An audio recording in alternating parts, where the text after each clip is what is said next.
for the last 4 weeks before that, we were paying everything out of pocket. We didn't have no money to spend, right? I want to be clear that when you look at the history of organizations, it takes millions of dollars to institution build. What's happened over the last 4 weeks is we are getting to the point where they can't just dismantle us, right? We're in a little don't anybody ask us what happened to the money. The money's still in the fucking bank. We just got that money like 4 weeks ago. We didn't do shit with it. It's right there, right? It's important that we invest our dollars in what really matters. This movement is what really matters. So those dollars that are there are meant to make sure that we keep this movement going. It started with, well, okay, so I guess what it is it's a 24-hour, 7 days a week live stream that is just full of audio from people that have been collecting audio during protests. And the hope is that we will get submissions from around the world and eventually build an interactive site that can, through tagging, show what different regions of the world's protests sound like, potentially by day.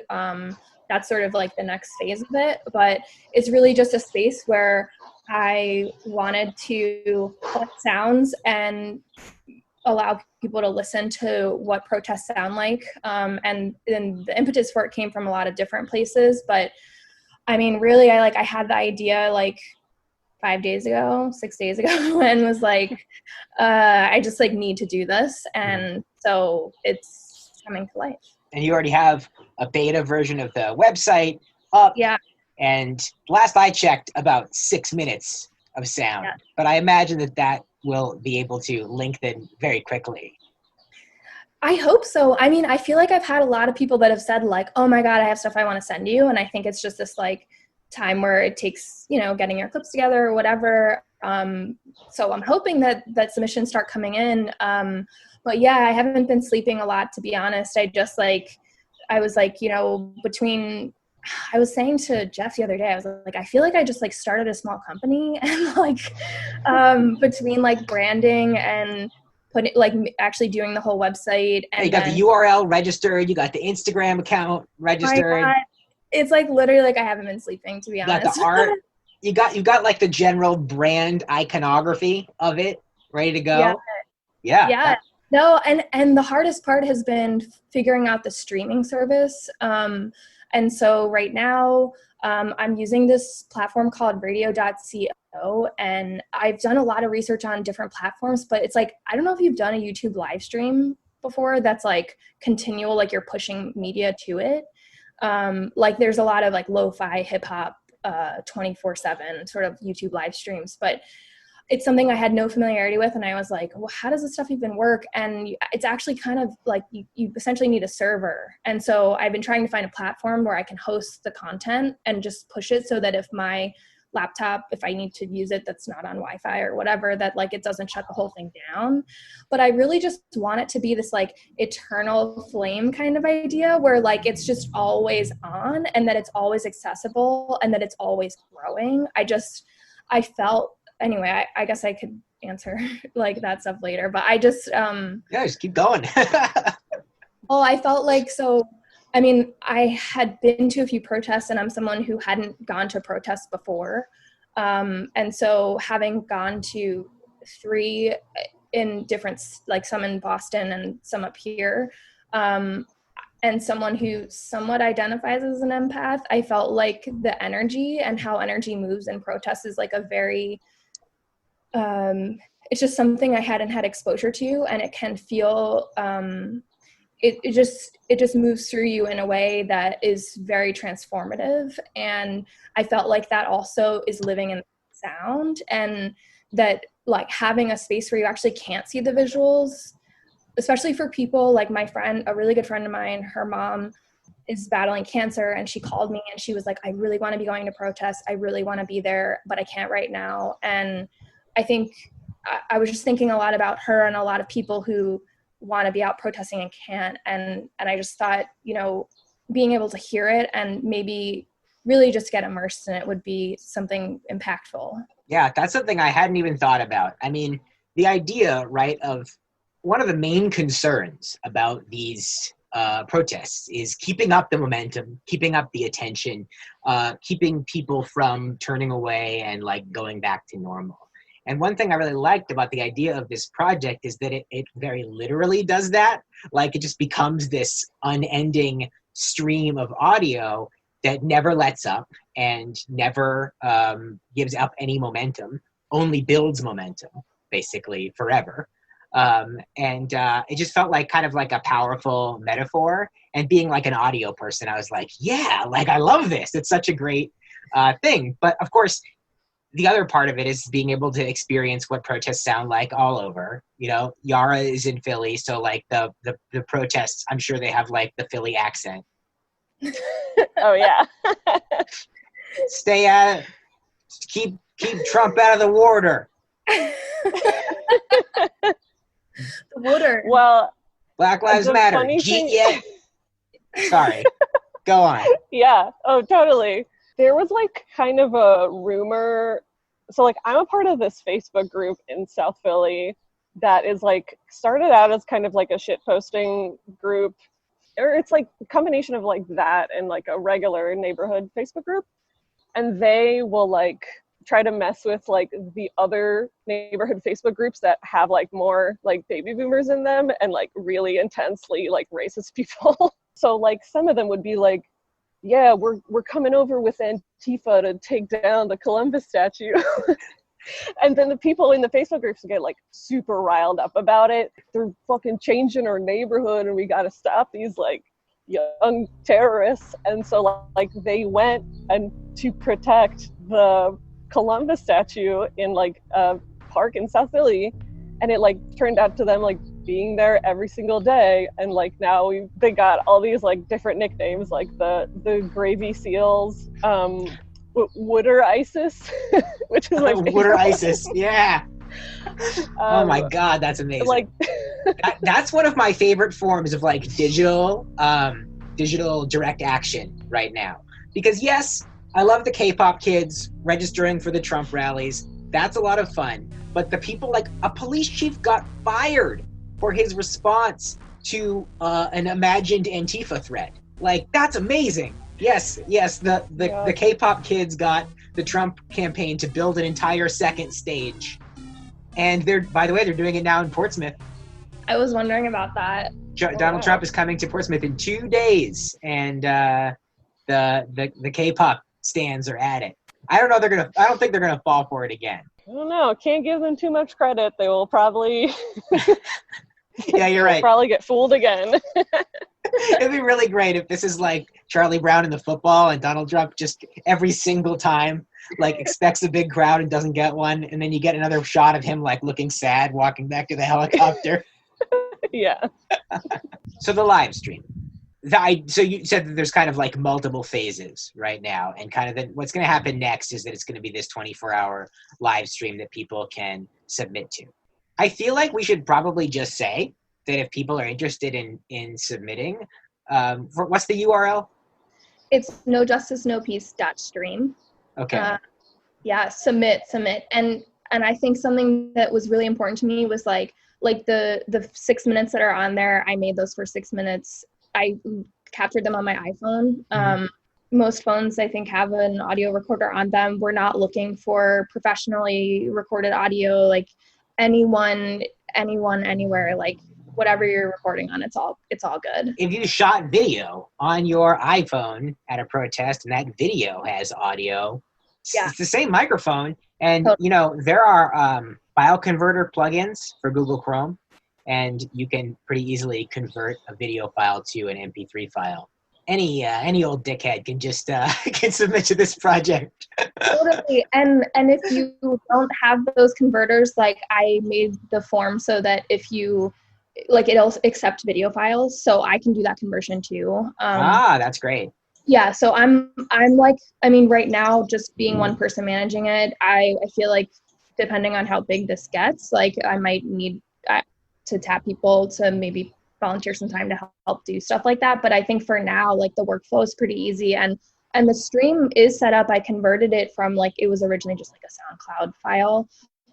But I did set up the stream, so that is working right now. And yeah, so all it really is just like pushing tracks to this cloud server, and so it will just go up right away.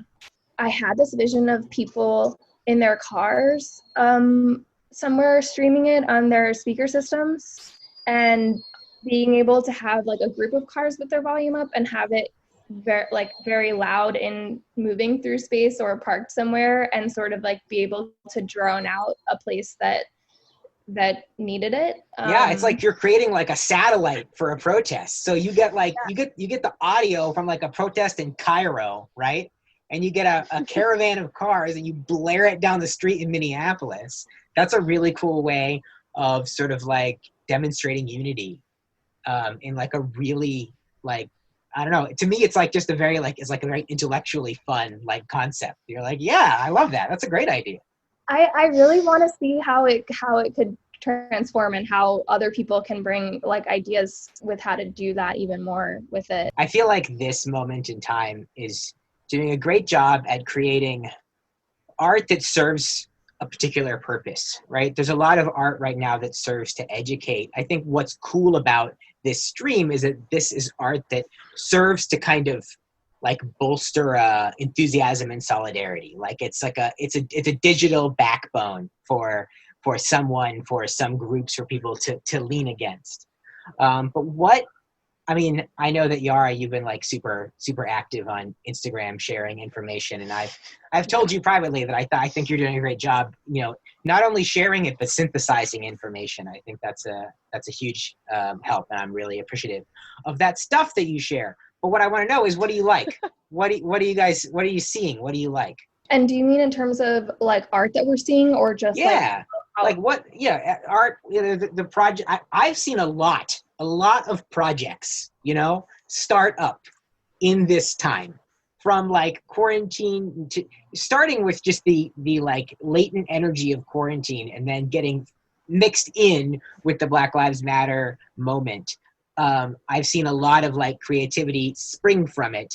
Some of it just seems like creative energy that's going nowhere and at nothing, but a lot of it seems very pointed, and I am a person who likes really pointed art, you know. So I was just curious what you were seeing that was making you feel, you know, inspiring you, and you think people should pay more attention to. Is there like any particular Instagram account that you feel like everybody should be following?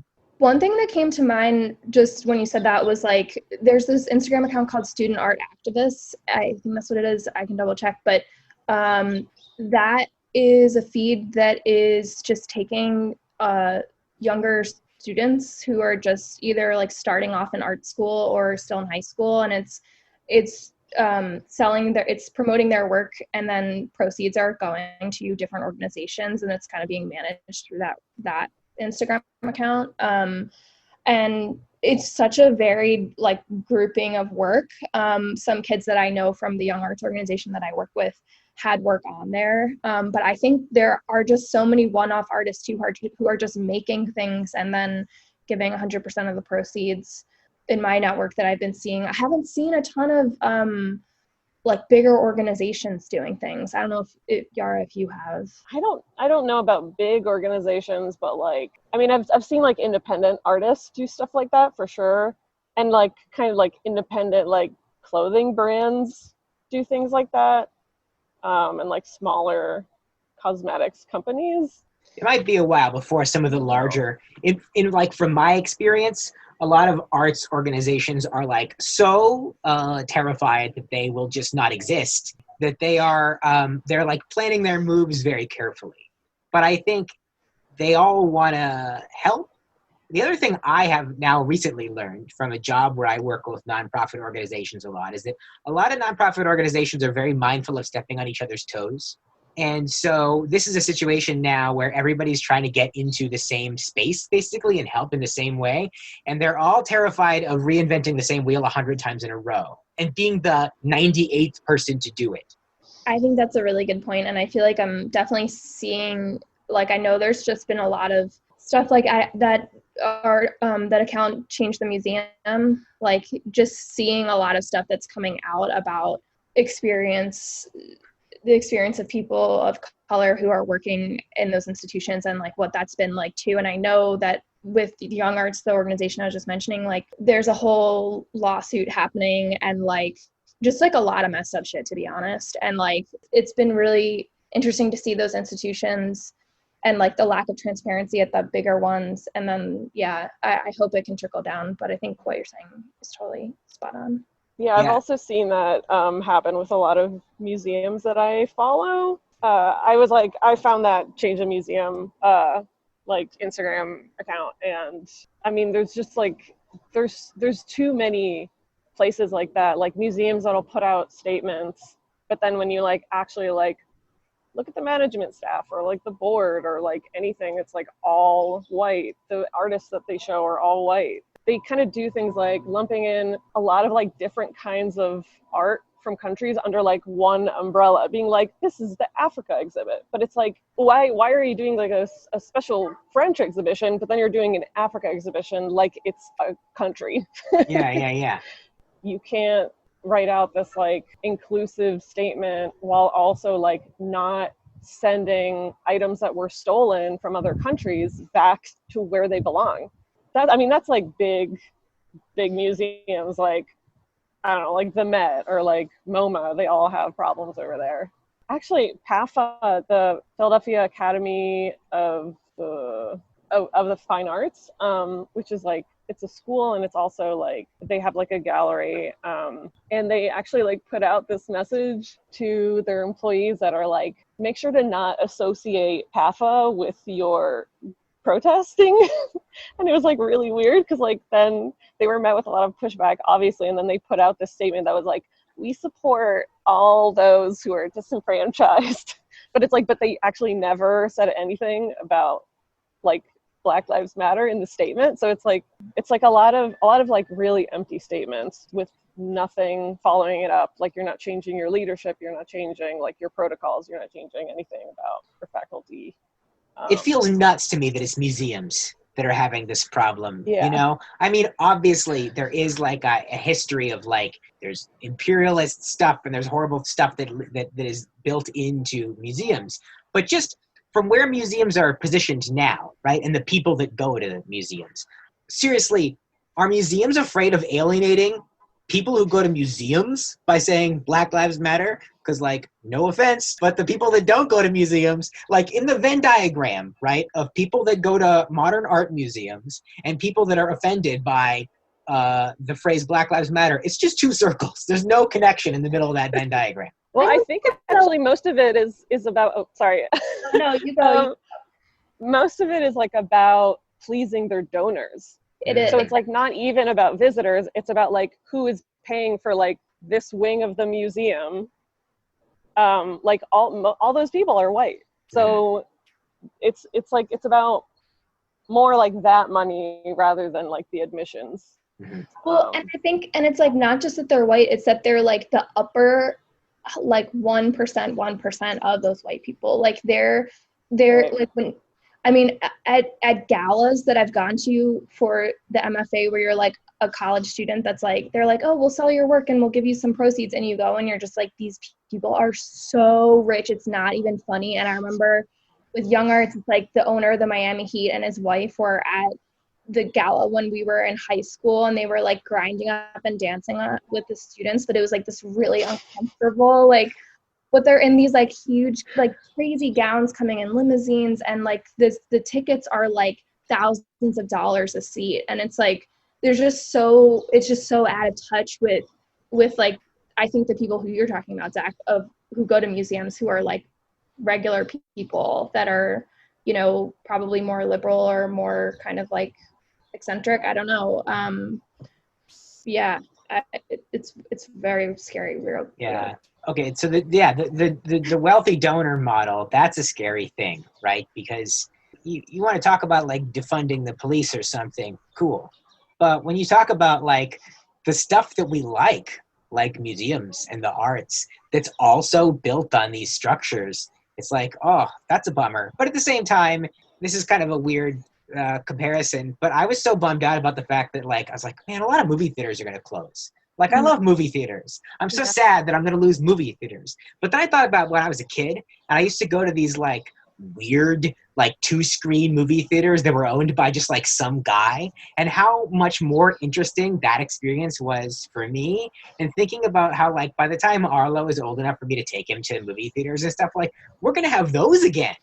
And that's like exciting to me. So I try to keep that same sort of like framework in mind every time I'm even let down about the stuff that I like that's going to get destroyed. You know, I'm like, but what we get instead will be better. Well, I'm in favor of like, I mean, we only have the wealthy donors because like the government doesn't help the arts at all. Like, like in the proposed budget for next year for Philadelphia was supposed to completely eliminate the Office of Arts and Culture, which like gives grants to like all sorts of cultural institutions and nonprofits around the city. They were just like, okay. And it didn't even have that much money in it. Like it had like 1 point something million, which like for Philadelphia is nothing. They were just going to eliminate it and like also increase the police budget. And it's like they were met with so much pushback because it's like, are you kidding me? Like Philadelphia is an art city, but it's like they just don't care. And also like, didn't Trump try to get rid of the NEA? Like, I mean, yeah, every Republican president going back to, you know, I don't even know who, Abraham Lincoln has tried to get rid of the NEA.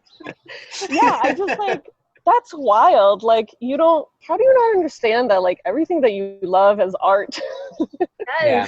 Like, I just like the shitty country music you listen to is art. Like, come on. Even the Nazi propaganda stuff that Donald Trump likes is technically art. Yeah, exactly. We probably understand. I guess I had a question for you guys. I think I have definitely some insecurities about being a white woman, like making this, and the language that's on there that doesn't really specifically mention, like, I mentioned protests, but I feel like protests right now are encompassing a lot of movements. And I guess I just wanted to get your thoughts on positionality and like how you, because I mean, ideally, even the artwork too, right? Like, I feel like seeing this as a collaborative opportunity to work with people of color, should I be doing that more? Or I don't know, I'm just curious. What do you guys think? I think that, you know, so a couple of different things. I think that something I have learned about kind of like leadership in any world, like in artistic world or anything, right, is that you can't wait for anybody else to do anything. You just have to do it. However, yeah, there is a certain amount of like taking up space, right? That's a phrase that I very much fear, right? I don't ever want to be accused of taking up space. I try to think of myself and what I can do as like an instrument, basically, that can be played by other people. You know, that sounds weird. I have a platform, right? And I am constantly I'm constantly trying to offer that platform to other people. I'm constantly saying like, I'm a stage, come stand on me, you know? And that's what I would like to be able to do.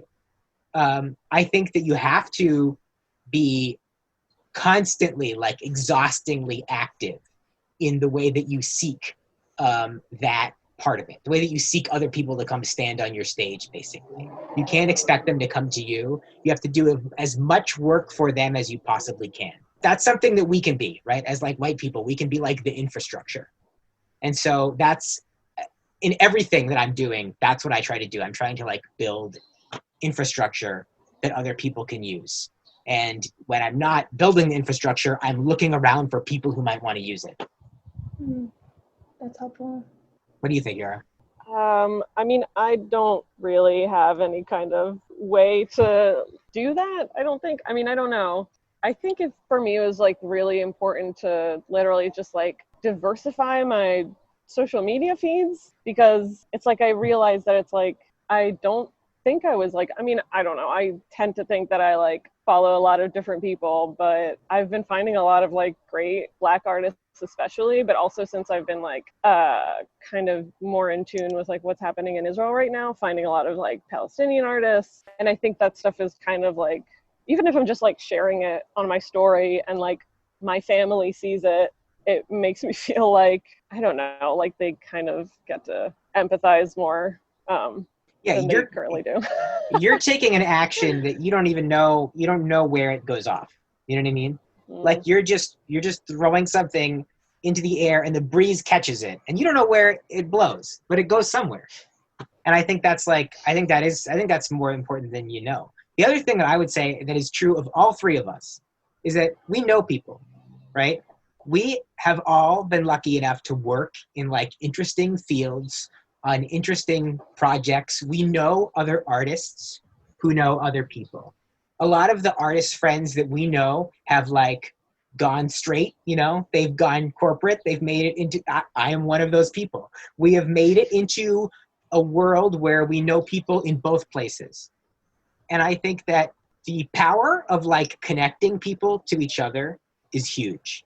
And that's another thing that I am constantly trying to do is I'm trying to get the people that I know who have the money and who have the networks in front of the people that I know who have the ideas and whose voices need to be amplified.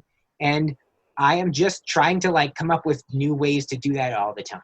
And it's still the infrastructure thing, right? Now I'm the telephone line. I'm not a stage or a road. I'm a telephone line connecting one person to another person. And that does, I mean, already it's shocked me what I have managed to help set in motion by things like putting someone on my podcast and the people that listen to my podcast get in touch with me and say, hey, I want to do something, blah, blah, blah, blah, blah, and then it leads to another thing. And then, you know, it's, I don't do anything. I do nothing.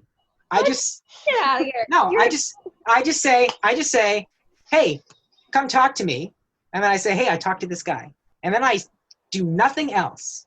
I remember people, I remember names of people, and I remember how to get in touch with people. And thing, and that's like you're like minimizing it so much. That's so important. If everybody did that, like how amazing this world would be. Yeah. But the thing about it too is that I don't need to like I can totally minimize it. Like it doesn't.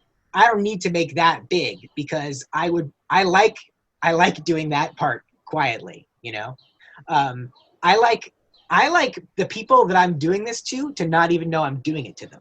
So that's another thing I would say about if you or if anybody is feeling anxious about their role as like a white person or even just otherwise privileged person trying to make a difference here, it's like, think about who you know. Think about, because everybody knows somebody. Everybody knows like an interesting person, right? You just like, who's the most interesting person you know? If it's a guy who lives out in the woods and makes barrels, cool. Like, I don't know that he can do much for this current moment in time, but like keep that in your back pocket because maybe someday the police will build a certain kind of barricade and the only way to knock it over is a barrel, you know? And then suddenly barrel guy. I'm into barrel guy. Yeah, barrel guy's cool. I think I was thinking, I met a guy who like used to brew beer out in the woods. And I don't know why, but when I picture what he was doing, I imagine there being barrels.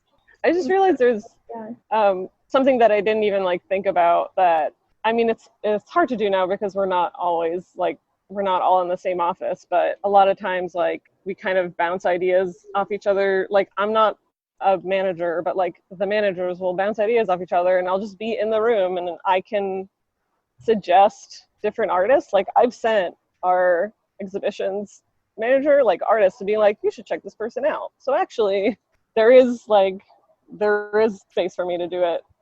I just need to find the right people that I guess work with our space, which is sometimes hard, but we've already like, I don't know, my museum is already committed to like try and be better about that anyway.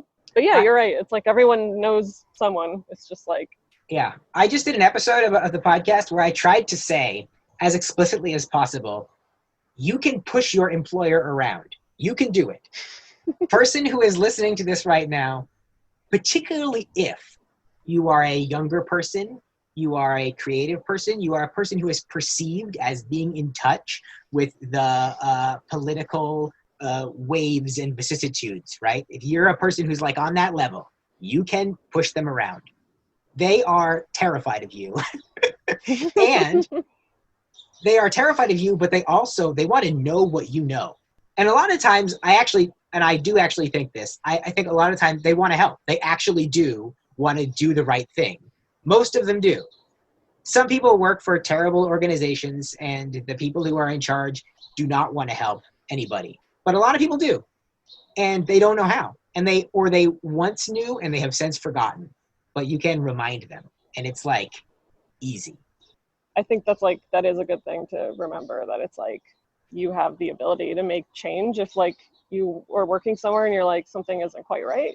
If you know of small nonprofit organizations that you think that your organization should support, most companies donate money. A lot, like most reasonably sized companies have like a donation request form or a donation match form or something like that. Mm-hmm. It's a great way to get a little organization on their radar. Somebody from HR has to look at that. They have to check and see what that organization does. Well, this has been very inspirational. Yeah, well, I think this thing that you're doing is so cool. I love that it, like, from whatever angle you come at it, it really works. Like, it's a virtual protest at home for people who can't be out in public right now. It's a like technological metaphor for sustaining the energy of the protest. It is literally a way to amplify voices. It's like, it is the literal physical amplification of voices. So it's like, it's every way you choose to approach it, it works. It's great.